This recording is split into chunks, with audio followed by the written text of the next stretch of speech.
Hello, this is Lolly, and today I'm back with one of my latest files, and this is a file to make a Dex, or a Memory Dex, or Rolodex.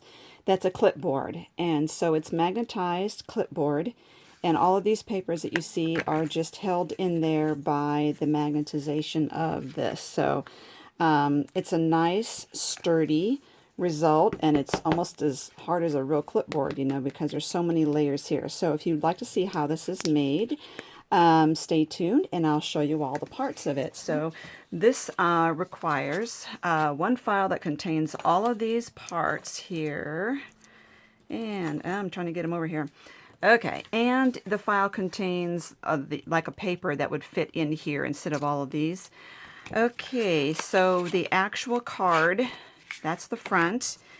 And then I have one of these with a hole in it for the magnet, and this magnet is the size of the magnets I use all the time. Hold on.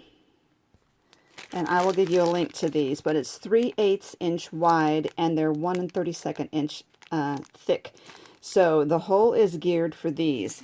So this would get glued onto the back, and then two short ones, because if we keep making full-length cards, then you're going to find it's going to be so thick down here, it's going to be hard to get into your Memory Dex file system. So now that gives us a nice deep hole. We'll put the magnet in there, and then one of these on the back to cover that up. Okay, so the magnet only has one layer of cardstock between the magnet and the top magnet. Now, this is up to you. If you have super thick cardstock, maybe you don't want to use so many of these layers in there. Again, it depends on the paper. This is a pretty sturdy cardstock, but I find that the 3 layers of holes plus that back work really well. And then for this, it needs to be magnetized on there as well. So it's got 3 layers of that for a hole, and then a solid layer on that. It's a little smaller than the width on purpose, so you have to center that when you glue that on. And then so that this part is not sticking up too far from this, I want to back this up as well. So I've got 4 little pieces that go right there. And one of the things we need to do before I forget is, let me slide this over, and that is to score whichever is the back side of your thing here, your clip, we'll just call it the clip. Score right below or right on that side of where these 2 corners are. There you go. So now we have that. Okay, let's start gluing. Okay, and so you know I like to use Scotch tacky glue. I've opened a new bottle today. And I also have it in some of the fine line applicators as well. Now, I know I'm not that great about, like I said, I just opened a new bottle. So it's going to be really squirty today. I'm not that great about lining things up, and Scotch Quick Dry or Scotch Tacky is super fast, so you've got to be a little careful here to try and get them lined up right before it holds, and that's a trick. So I'm not going to take my time and make it too special because I am on video, so I'm just going to try and make this a little quick. So there's the back now. You see I've got a hole there, and I did not have my setting really great. This is thick cardstock, and so I had a little thing there. Okay, and now we're going to glue these on that. The holes, all the holes are going to get glued, and then we'll stick the magnet in there before we put the other back on there. And line this with the hole and with the top of the Dex. And one more. Again, I'm not being too careful, and since my glue is really full, I'm used to squeezing really hard because my bottle was getting so low. I'm really using a lot of glue. I'm having a glue party today. Okay. I love because adding all these layers really makes this a nice, firm chipboard, basically.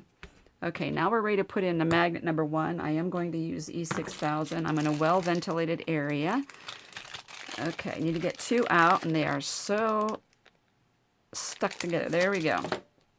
Now, I have to remember that the magnets, how they're going to be in here. They need to be sandwiched this way. So one of the things I'd like to do is just test it out to see which direction they need to go, because you can put them in there the wrong way. So now I know that is the right way. So I'm going to leave that just, it's not glued, I'm just leaving that there so I can remember how this goes.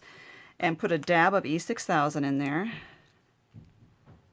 And I'm going to leave this open on some scrap paper here. And drop the magnet in there. And because it went down in there nicely and didn't flip around, I know that it's aiming the right way with its magnetism. And I'm going to put a dab of E6000 on the top. And now all I have to do is glue the rest of this around here. Oh, I'm still squeezing so hard. Don't know my own strength. There we go. And put the back on there. Whoops. Okay. Now, normally, you know, with E6000, I like to give it a good 20 minutes before I play with it. And then I let it really set for about 24 hours to know it's permanent. But this is it's sealed in this layer here. And I know that the Scotch glue will help hold this all in place. And I'm not really worried about it. So again, this one's not glued on there. It's just magnetized. And that's going to go on here. So let's start that process with these. I'm going to use the glue in the fine line applicator. Okay, let's start sticking all these together.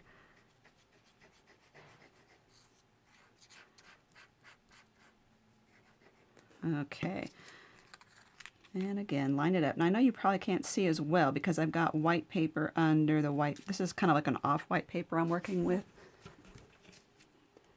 Let's see if we can pull this aside so you can see it right here. That's what I'm doing there. Let's stick it over here so you can see what I'm doing. So I've got 2 of these and I'm adding the 3rd one in a row.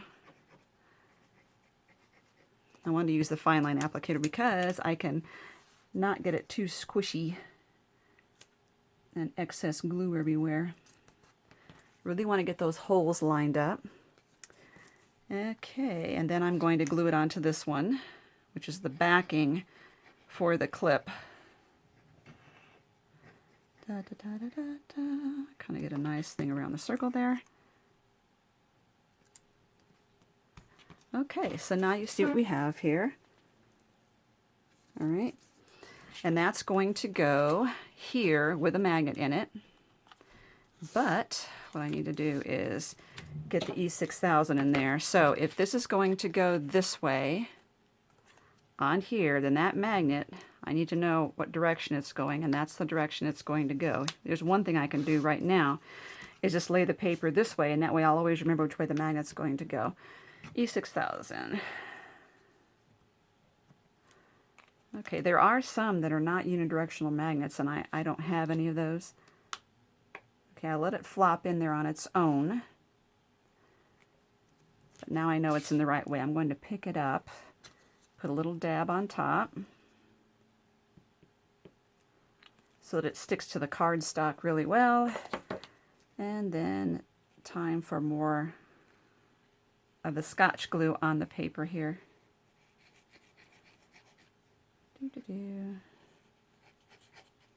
I know some of you have recommended using a washer and a magnet instead of 2 magnets, but on this project I really wanted to have the teeniness of this. Okay, I'm going to flip this over so I can guess, oops, right where the middle is here. And at the center of that, put it all the way down to the bottom edge of the clip, and then center it left to right. Then all I need to do is glue these together, and there's 4 of these because there's 4 layers of that. I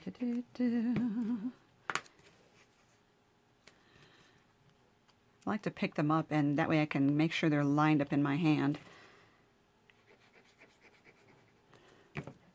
Now when I made the first one of these, I had silver cardstock for this clip, and I only had a tiny little piece just big enough to cut one. And I didn't want to wait and go to the store to get more silver cardstock, so I'm using a charcoal gray this time. But if you have that, you can also use a silver marker or something on it to bring out the metallic look. Okay, and to add this to that,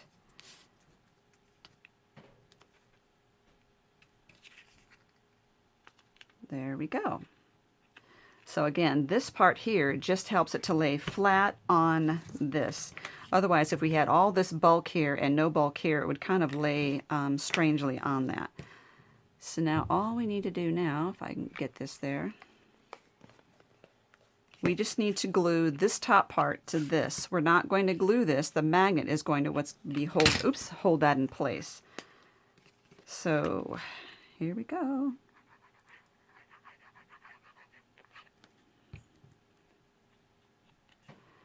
Alrighty, I'm going to stand up so I can see what I'm doing here. Now, it lines up, but the magnet also lines it up for you. But also give this a little nudge there. I had glue on my fingers. That's what I get for hurrying. Now, this whole project is so nice because, like I said, it's so thick. I don't know if you can see how thick that is. It's almost like a real clipboard. I'm going to hold this when I open it so that the glue doesn't move, because it's not, usually I would let this, you know, glue and hold really a long time, but I am on video. So this is paper you can use to write notes on or decorate. But on the first one that I did, hold on. On the first one I did, as you saw, I just put decorative papers in there like that. You don't have to put like a school paper or anything like that in there. Okay. And I had that sticking out a little bit. So anyway, however you want to use it, and you can see that this is like a silvery metallic and this is just a gray here. And I also did draw a line across there with a Sharpie marker. Kind of got my lace a little off, but anyway, I decided to go with the vintage look, and I distressed the edges of this with the Walnut Distress ink from Tim Holtz. Very fun, very, very fun, and it just feels so good to hold. It's just so nice and solid. And I got 3 layers of paper here under the magnet. It's very strong. You see, I can move them, but they're still not just going to fall out. Thank you so much for watching. I will give you all the links below. Links to some supplies, links to the file, and links to, what else was I looking at? Oh, to the magnets. I have to watch my own videos to see how many links to give you. Thank you again for watching.